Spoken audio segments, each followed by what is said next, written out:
নমস্কার বন্ধুগণ, সবাই কেমন আছেন? টক মিস্টাকিস কিচেন আপনাদের সুস্বাগতম। আজকে আমি বানাবো চিংড়ি কষা। তো এর জন্য দেখুন আমি কি করি।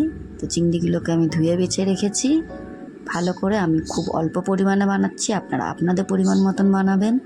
চিংড়িগুলোকে ধুয়ে আমি ভেজে নিয়েছি, এভাবে ভেজে নিয়ে তুলে নিয়েছি।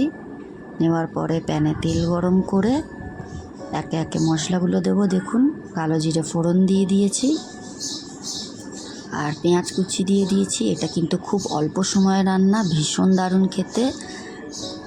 তো এর মধ্যে আমি রসুন কুচি, আদা কুচি এগুলো দিয়ে নিয়েছি, দিয়ে ভালো করে ফ্রাই করে নেব।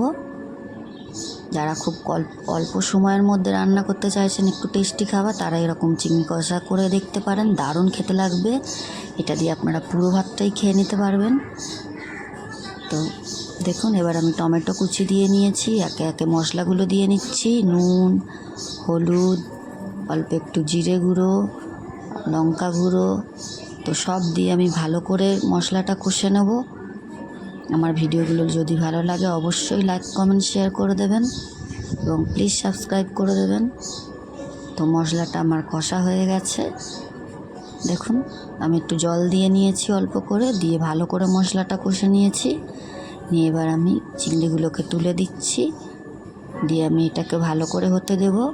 তো আমি একটু বেশি ড্রাই করব।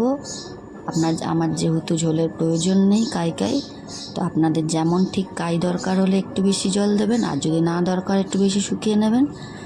তো সেটা একটু ভালো করে বুঝে নেবেন। তো এইভাবে আমি করে নিয়েছি।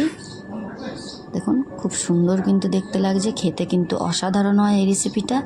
আপনারা অবশ্যই একবার ট্রাই করে দেখবেন। আমার এটা রেডি হয়ে গেছে। তো আমি একটু শাহি গরম মশলা ছিটিয়ে নিচ্ছি, নিলেই আমার রেডি চিংড়ি কষা। আপনারা একটু ধনেপাতা থাকলে সেটাও দিতে পারেন।